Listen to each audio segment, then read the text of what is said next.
Not the smartest cookie in the jar, nor the most tactful. But do I trust him? No. Do I consider him a friend? Yes.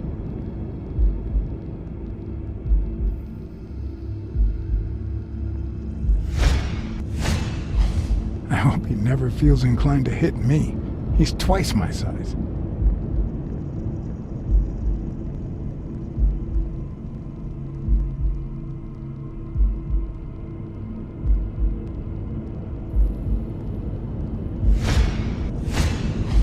He's been training with those same shorts for who knows how long.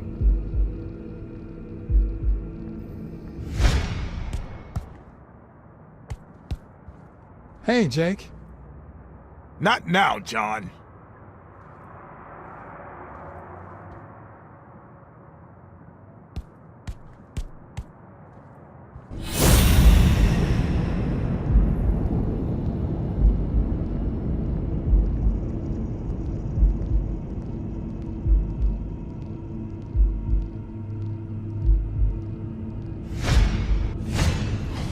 This one's got extra padding, just like Jake.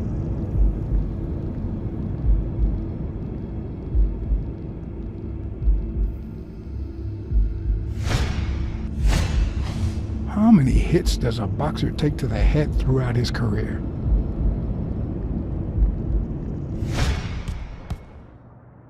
Hey, hi.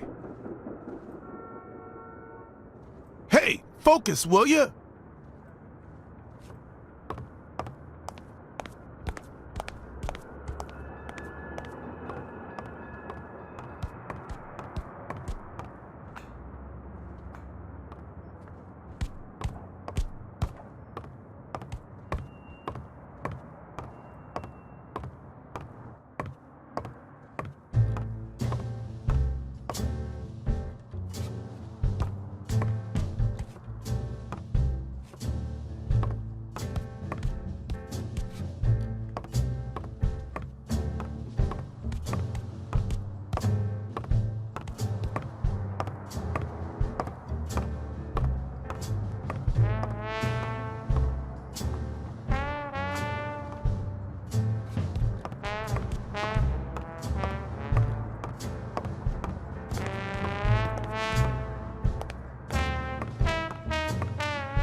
All right, that's enough.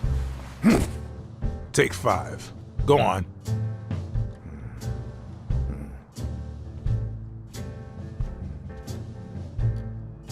What, John? What's so important?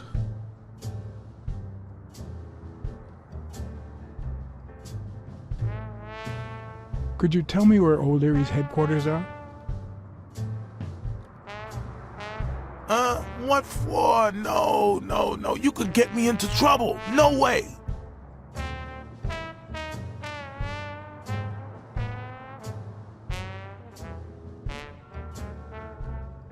If we weren't friends, I'd tell the police you work for O'Leary.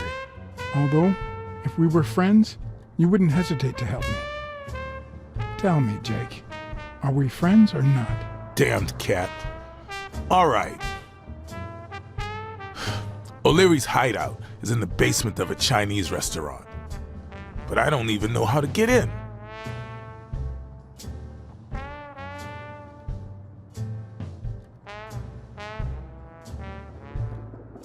Have you noticed anything strange about Sonia? I don't know. Yesterday she said she hated the gym. But it also seemed like she wanted to save the place. Do you get any of this? I sure don't.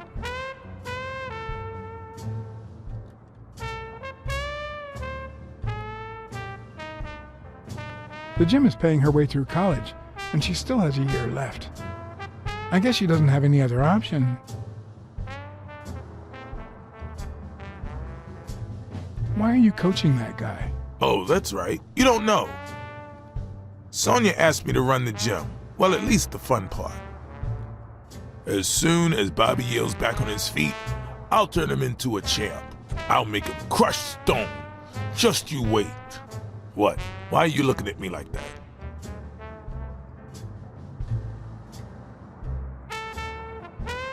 Couldn't you just stop working for O'Leary? Yeah, I guess I could. Well, I'll see you tonight. See you there. Ronald, the break's over. After 30 hours of work and several beatings, every bone in my body ached for a bed. Now it's my turn. So I went home to recharge. Because the night ahead was bound to be promising.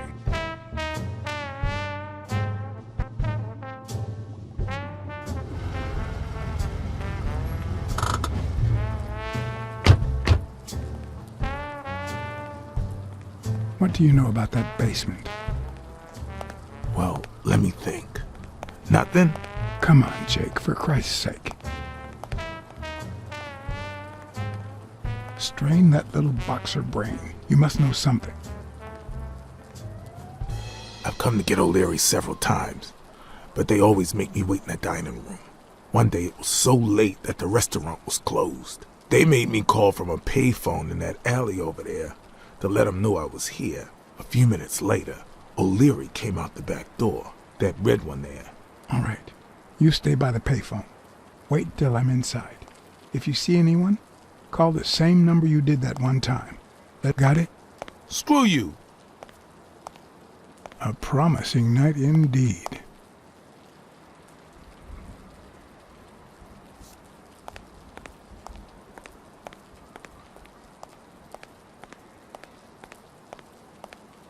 A bit too high to climb, if the basement I'm looking for were in that building.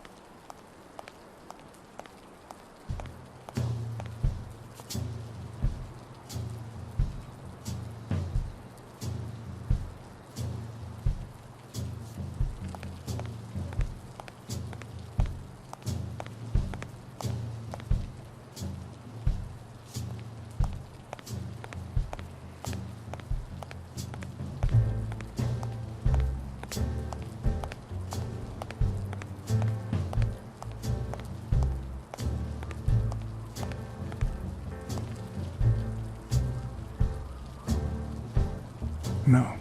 The plan will only work if O'Leary doesn't know I've been here.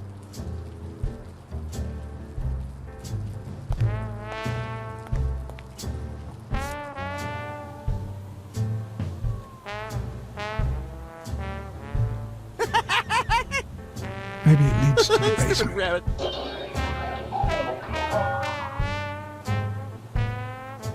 Would he even notice if I got in?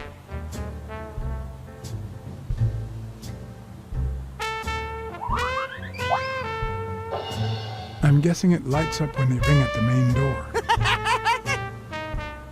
Stupid coyote! Does he need a shotgun to deal with suppliers?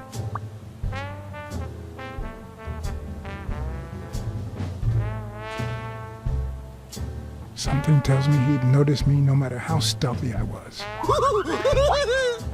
Oh, stupid duck! Or maybe this is the way to the basement and not that corridor.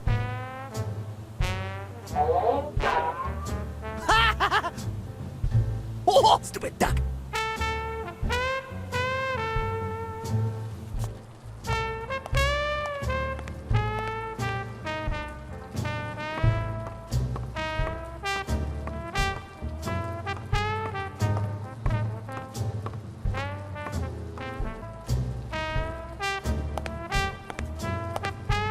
What happened?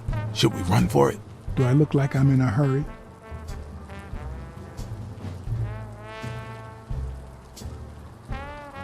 There's a guy watching TV inside the restaurant. A red panda, I think. Doesn't ring a bell. I don't recall any panda waiters. Are you done? What do you think?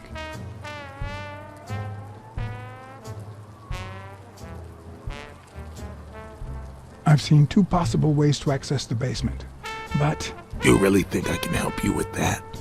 What's taking you so long? You want to switch places?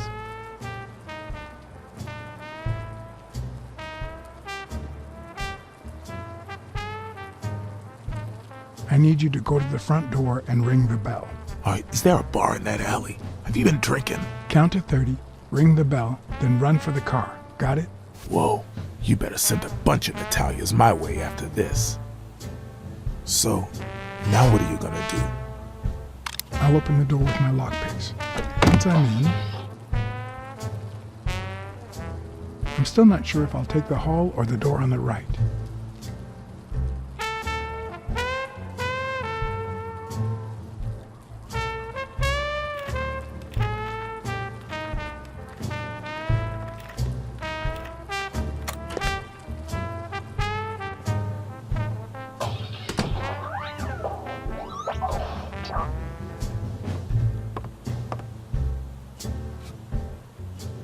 The lock on that door was not your standard model.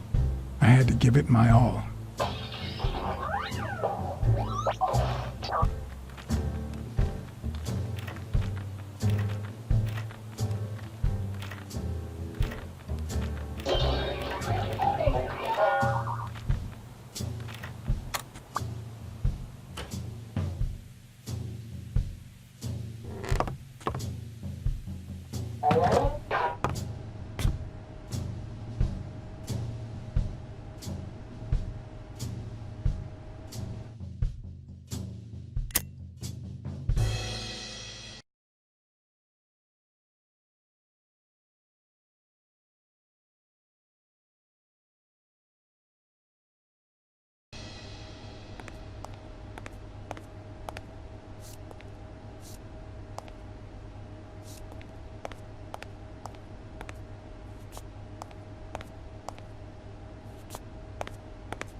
I was expecting some frozen bodies.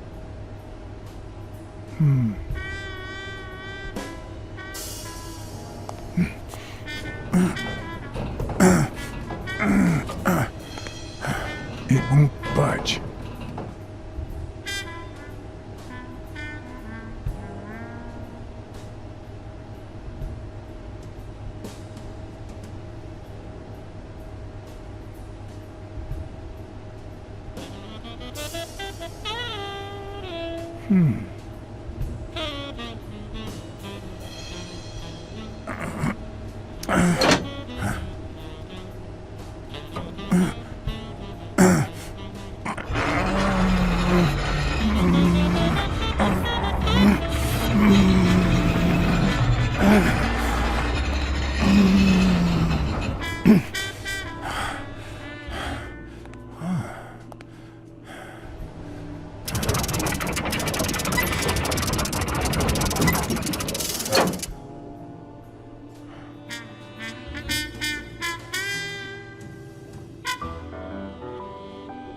There's one on each table, except this one.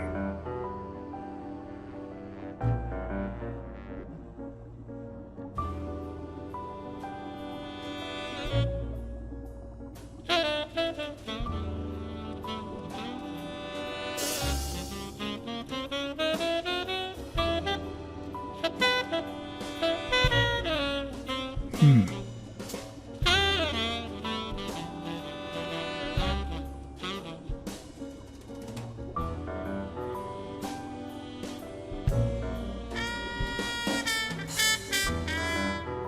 odds are incredibly in Stone's favor. I guess that he's the reigning champion, and Bobby Yale is just a contender, but maybe word got out about his condition.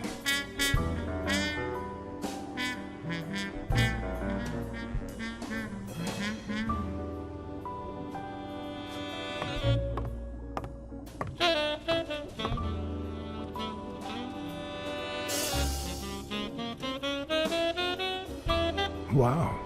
I didn't realize you could place so many bets on a single baseball game.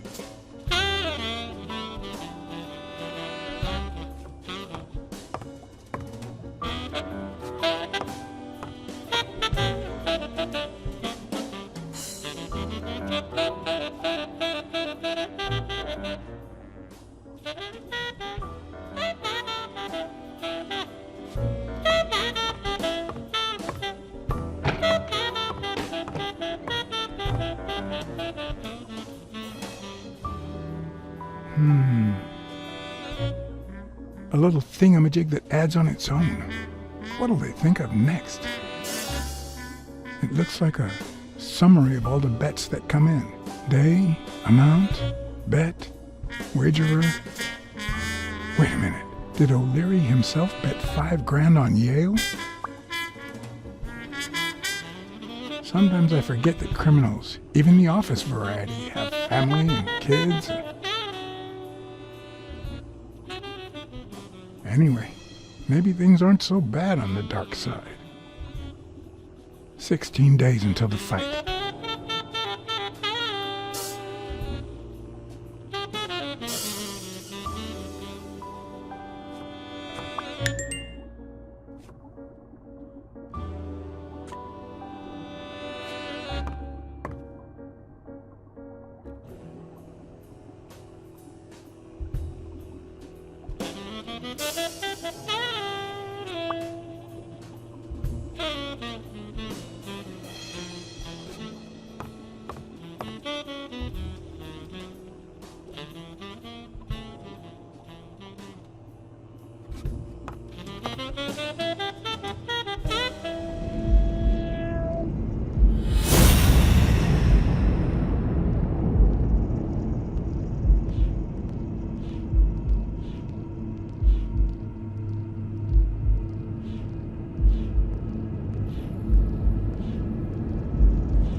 That lizard isn't Yale's doctor.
Could that be Ireland?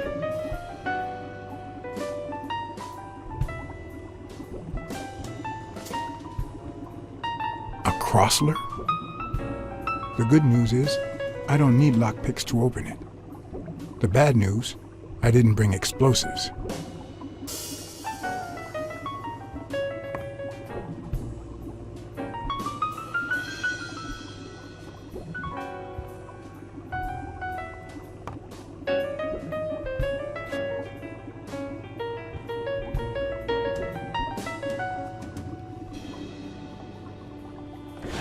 Even Dunn had a gun in his office.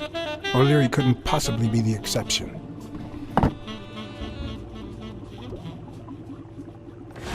Dunn had $200 in his safe. O'Leary had about $20,000 in a drawer.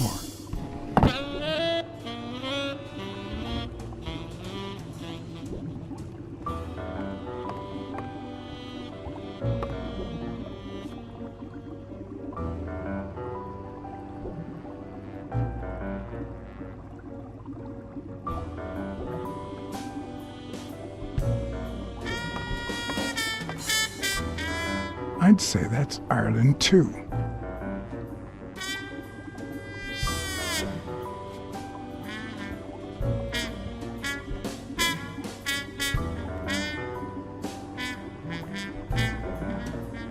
Ireland, of course.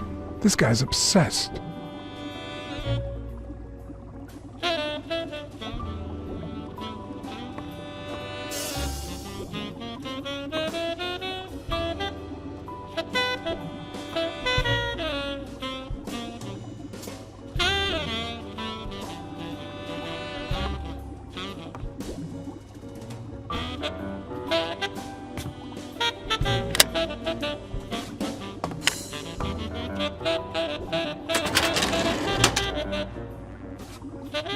Painting concealed file after file of celebrity reports with all sorts of shady information, ranging from S to Z.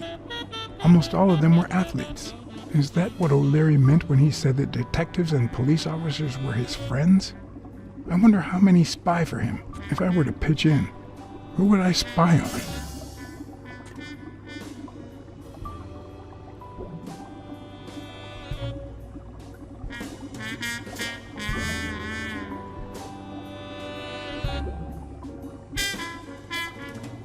In Bobby Yale's folder, all I found was a log of his incredible stats as an aspiring champion. 20 victories, 16 by knockout. Although, at the end of the report, someone had underlined one word several times: untouchable.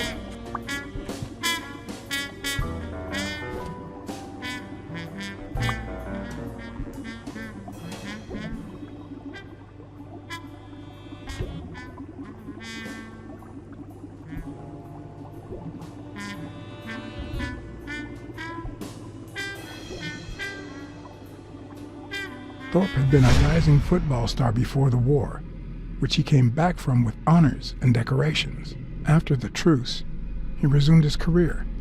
He won 3 season trophies and a couple of MVP awards. He retired after an accident that left him paralyzed from the waist down. He started his own sports advertising agency 4 years ago, but according to the files, O'Leary hadn't even tried to corrupt him.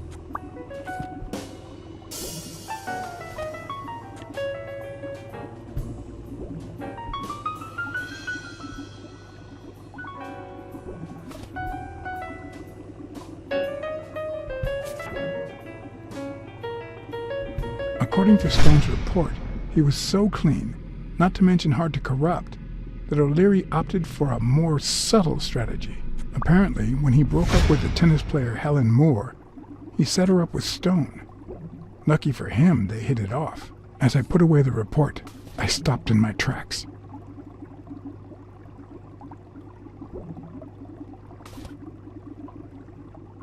Did I really want to risk knowing what O'Leary had on my good friend, the incorruptible police commissioner?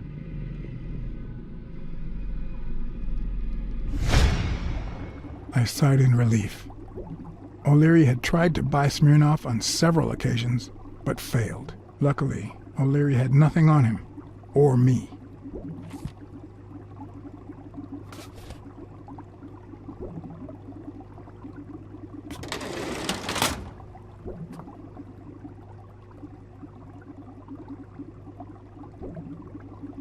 I hope I never become the object of O'Leary's obsession.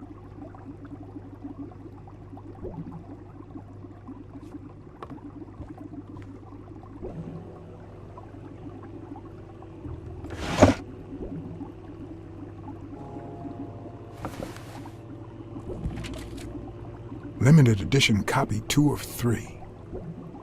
We listen, if you call it listening, to the sentimental romance. Your eyes act like the moon.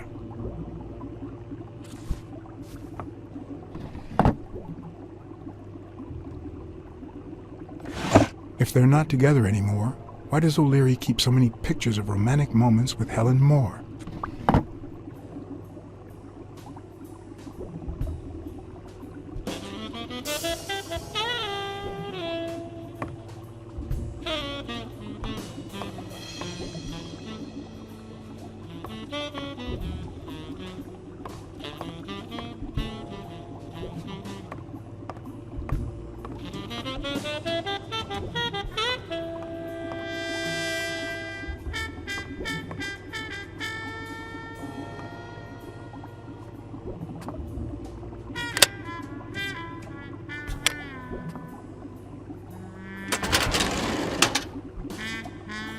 Luckily or not, files N through R included no one that I could somehow connect to the case.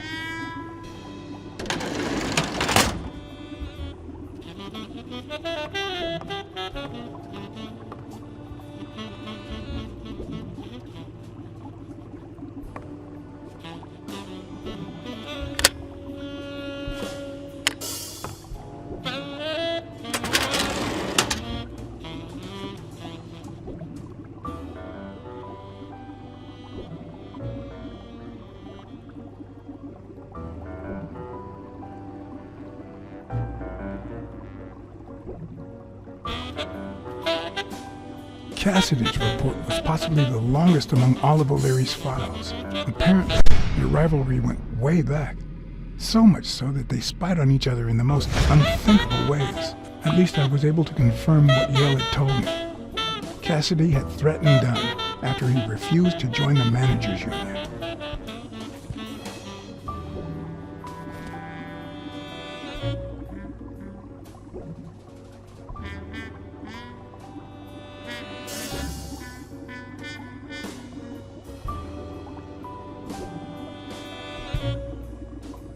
The report on Yale's father was the shortest of all, since only his name was left. Why?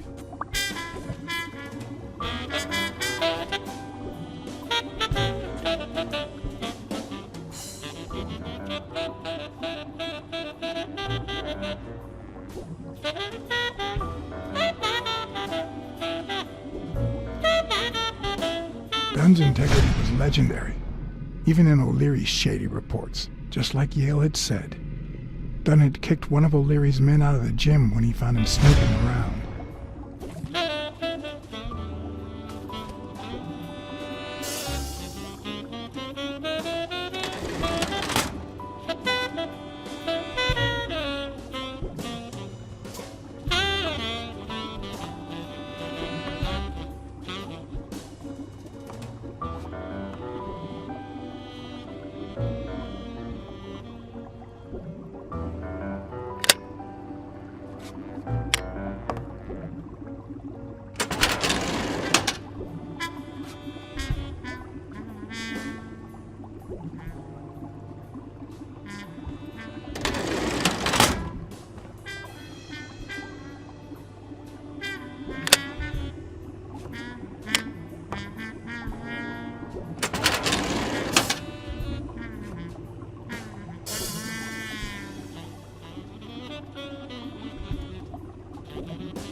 Strange as it may seem, the reports revealed that O'Leary had hired Jake as a bodyguard precisely because he was absolutely clean. Apparently, he liked to surround himself with honest people when he mingled with the high society.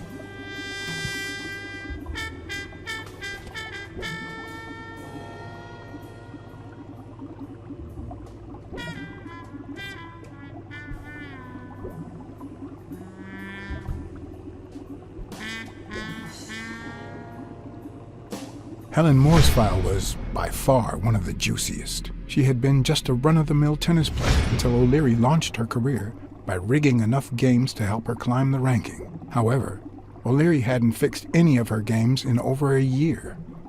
In spite of that, she remained undefeated. Be as it may, it was clear that O'Leary had enough information to ruin her career.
Jake. Someone was coming. Are we or are we not exemplary workers, Jimmy? Here it is, middle of the night.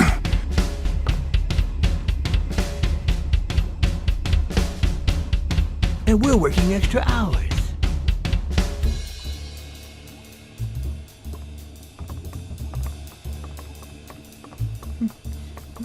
Hey, Jimmy, what do you think about that? I think he's scared stiff, Desmond.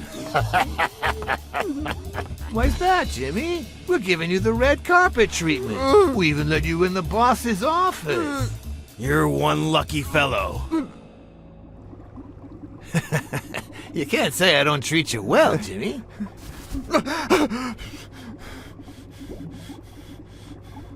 Yeah, Speak, you moron. yeah, very well. Why are you... Shh. Calm down. How long have you worked for me, Jimmy? 3 months. 3 months. Oh, yeah. I hired you right after your cousin Martin died.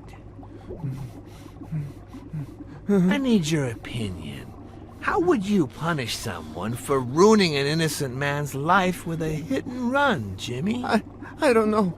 Then tell me, what about you, Wilson? What would you do? No, please. I didn't do anything. I swear.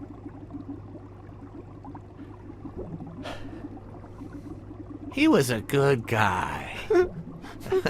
Of course, you already knew that. You knew him better than me, right? He was my cousin. That's why I hired you, Jimmy. You see, Martin was a dear friend. And his widow said you were a nice kid. That you do a good job, and you needed the money. And I have a soft spot for those in need. Please. But, you know what? I talked to her just yesterday. She told us you did some naughty things to her with that gun, Jimmy. No.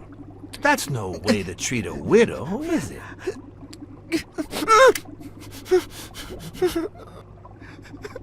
She's lying. Why would I do that? What about the kid? Are you so sure you know how long a kid can hold his breath? With his little head inside a toilet bowl? Son of a bitch. I didn't want to. It was his idea. Selfishly, I was glad I hadn't risked my life to save Jimmy. Maybe not even someone like him deserves to die. But one could also argue that I didn't deserve to die for someone like him. Who's your boss? Give me a name! Cassidy. It was his idea. He said you'd hired me if I'd managed to scare the widow, and I just... All right. Let's just... calm down now. It's gonna be okay.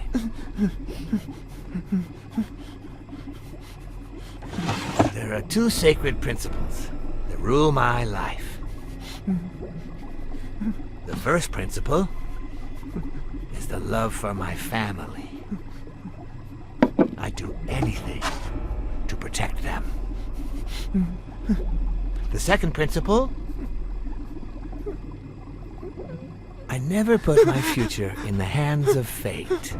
I always play it nice and safe. And I would even add a third principle, or better yet, a rule. If anything threatens either of these two crucial principles, I take matters into my own hands. You see where this is going? For the first time, I got someone killed. Even though all I really did was rat him out. No, I just... Stop interrupting me, Jimmy! It's not polite! You're all the same. So rude. You know what? Let's leave it at that. You're going to give a message to that disgusting walrus Cassidy, aren't you? Yeah, sure. Whatever you say. Yeah, sure. Good boy. What? What's the message? Oh, Jimmy. You still don't get it, do you? You are the message.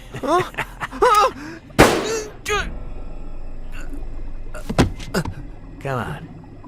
Wrap him up.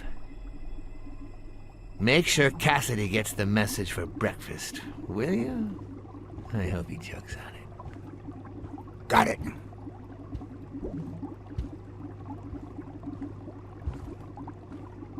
Where are you hiding, little fishy?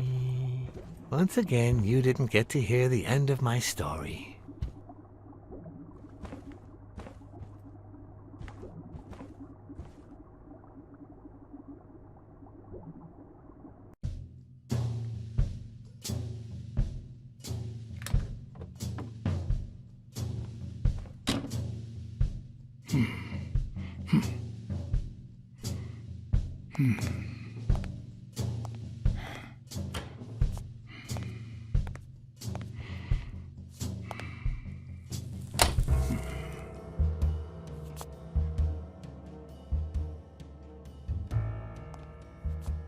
What?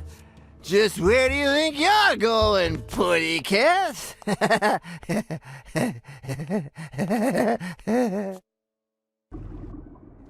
Two sacred principles rule my life.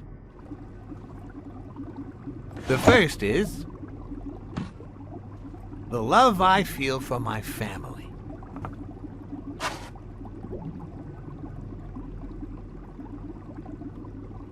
The second,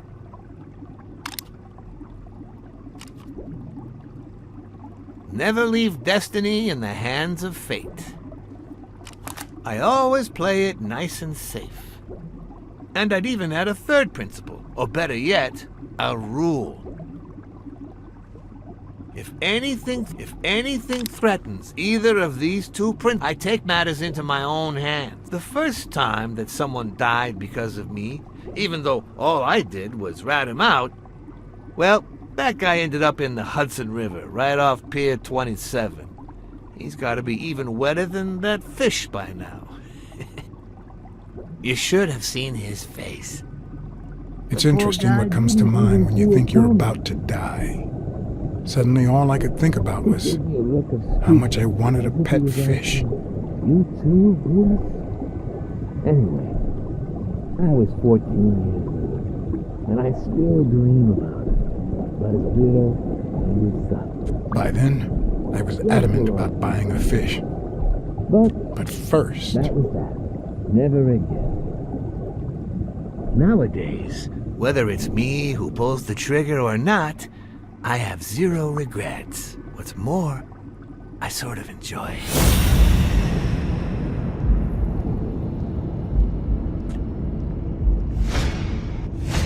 In case anyone had any doubts about who's the boss around here, I'll put my dirty feet on his luxurious table to prove that all of this is mine.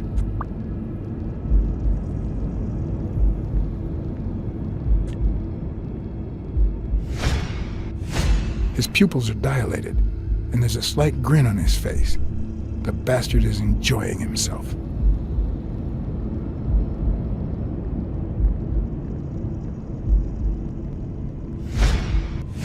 The guy never hesitates to pull the trigger.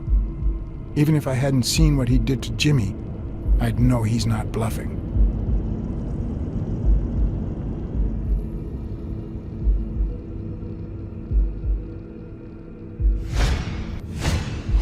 When a mob boss declares his love of family, it can only mean that A, he won't hesitate to ruin yours, and B, he's cheating on his wife. I knew I had it in me to get out of that place alive.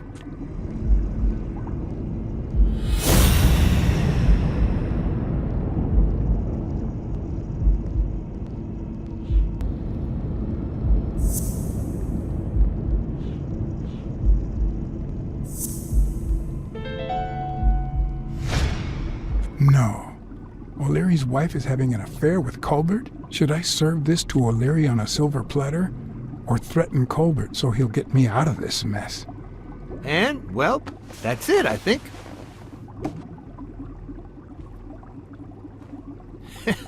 You know, Blacksad, I never made it this far. Congratulations, you're going in style. I didn't want to interrupt you because I respect you and your word. Colbert told me to come here. What? Me? No way! You did what? Colbert? When?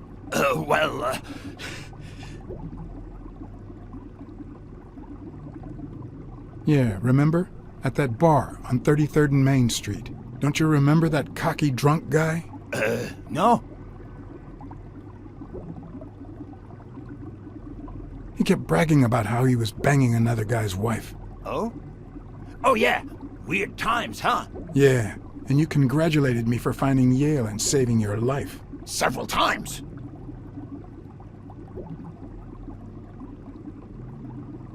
Then I asked you if O'Leary would thank me somehow. And I thought it was a very reasonable assumption. And then you told me to come here to ask the boss himself. Yeah. I think you deserve it. Right, Desmond? Oh, Blacksad. Thank you. And sorry for jumping to conclusions. First, you get a random beating from Wilson. And now this. Although you have to admit I had my reasons to be suspicious. You ran away from Yale's apartment, didn't you? But as you well know, you can't trust anyone in this world. Take it. It's only fair.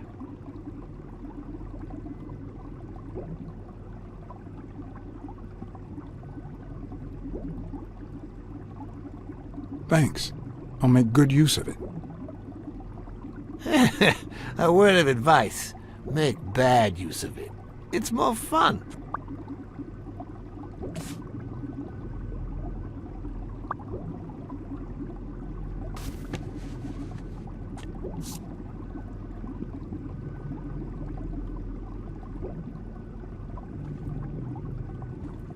Oh, Blacksad. Aren't these odd hours to pay me a visit? Your message was important, but certainly not urgent. It could have waited until tomorrow, don't you think?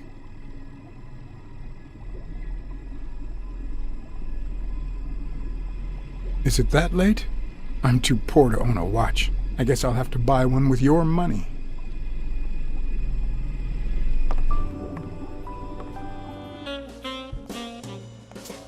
I wish I was a noir fiction writer. At this very moment, I could write a couple of pointed, ironic remarks for the narrator to recount what I just lived through. The dark, crooked alleys of New York reminded me of the state of my own soul. No. Fall loomed over me Fall struck me with the full force of my long-lost youth. Nah, not that. Fall descended over me with the full weight of a guilty conscience. God, that's worse.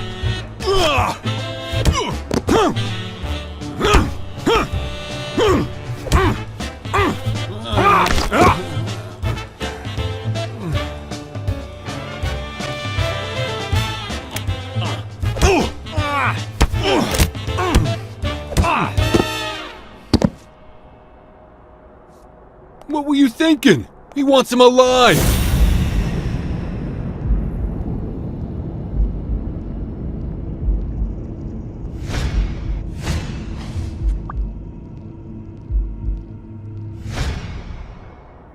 I felt fall seep through my bones like the pain of a good beating. Mediocre, but appropriate.